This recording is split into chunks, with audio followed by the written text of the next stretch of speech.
Welcome to the News in 5 for January 2022. I am your host, Peter Martin, president of Gosselin Martin Associates. As always, the News in 5 is a no-frills look at the past month in healthcare facilities management. We call it the News in 5 because we try to keep it to 5 minutes or less, though sometimes we go over. We have 3 stories. We start with the market. Story 2 is the organization, and story 3 is a career best practice. So we try to hit those 3 buckets in pretty quick order. Hope you had a happy new year, by the way, although we're a little bit late into it by now.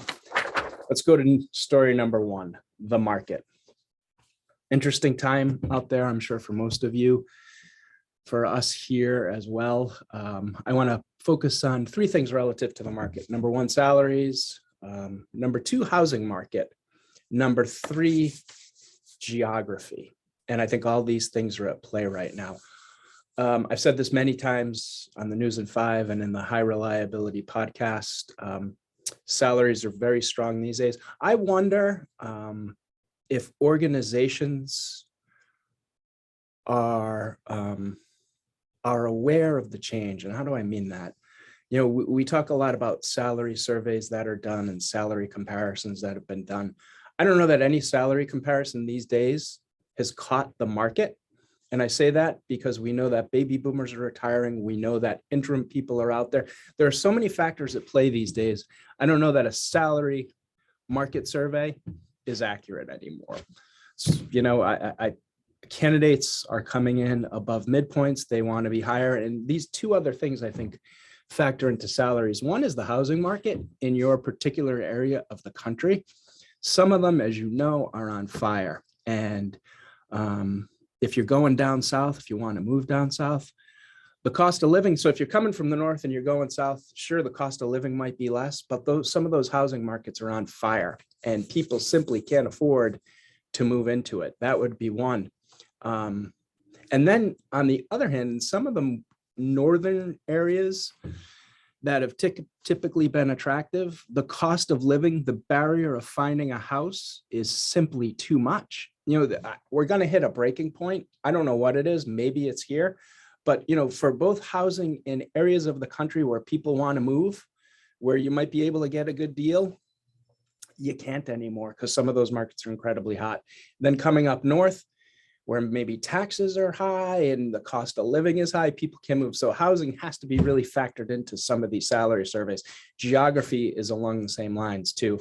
You know, we're finding more and more, you know, people have always wanted to move south, say the last 7-8 years. It's warmer, especially as you age, you want to go away from the snow.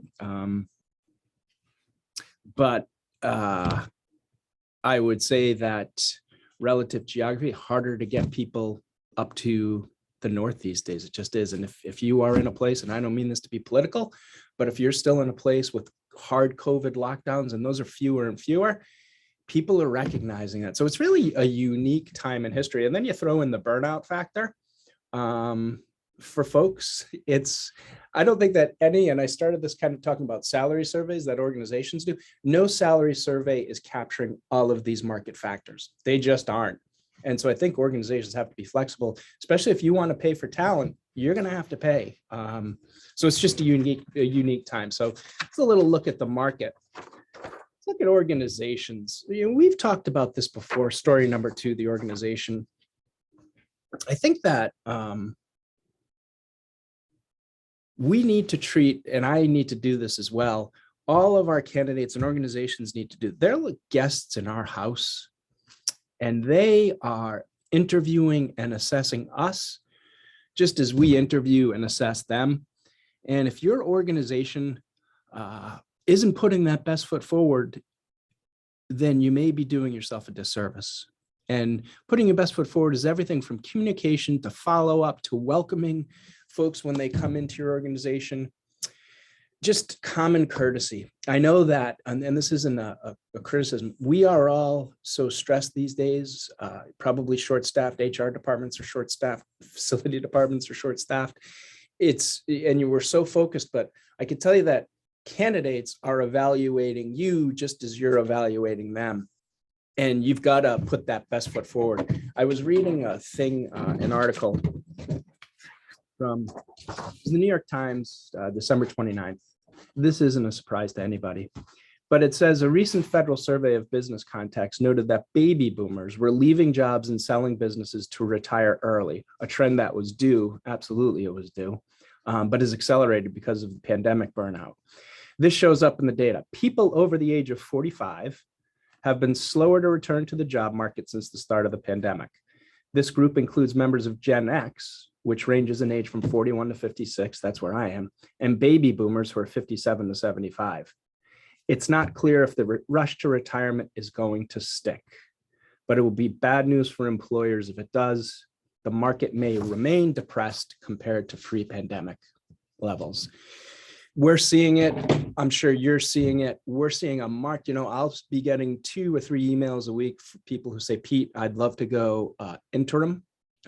So that's all a way of saying organizations need to continue to put their best foot forward to attract candidates, because candidates have choices these days, especially good candidates.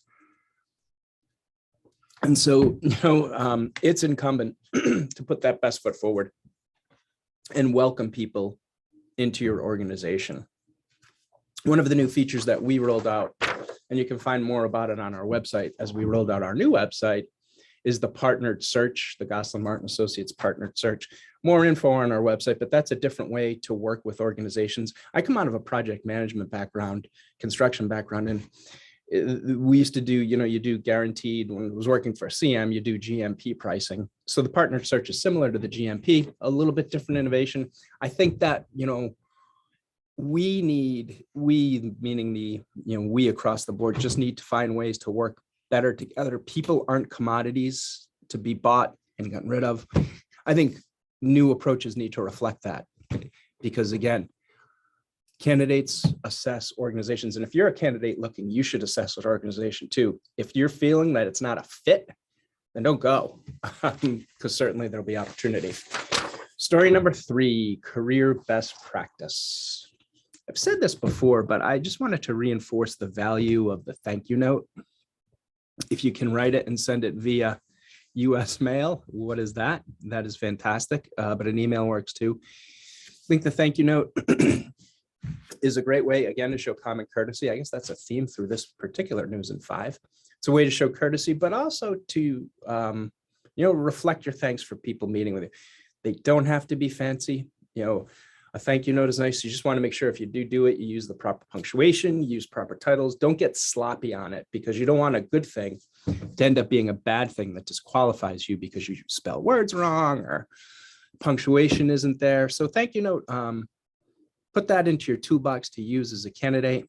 It doesn't have to be long, but again, you might want to reinforce, if you're writing the thank you note, you might want to reinforce why you think you'd be a good fit for the organization, but you don't really need to drone on and make it long. Short, to the point, assess thanks. 2 other things, and I've seen this recently. As I said, it's a stressful time out there for everybody, organizations and candidates. If you are a candidate and you are interviewing with an organization, have patience with the organization. And if you are feeling impatient with an organization, don't let your actions towards them reflect that impatience. Like you, like me, organizations are struggling too. And so they may not be moving as quickly as you'd want them to move. So you need to be patient with the process. It's going to take time, especially these days. So from a candidate perspective, if you like the organization, you like what you're hearing, stay patient. They're trying to get things done just as you are. So don't lose patience with organizations, because they are trying. Second thing I would say too is go into courtesy. If you receive offer letters, we talk about this a lot. When you get an offer letter, you can certainly negotiate with the organization. It's your time to negotiate with the organization. You can try to negotiate over vacation benefits, but a lot of those things are set. So your ability to change those is really limited in some cases.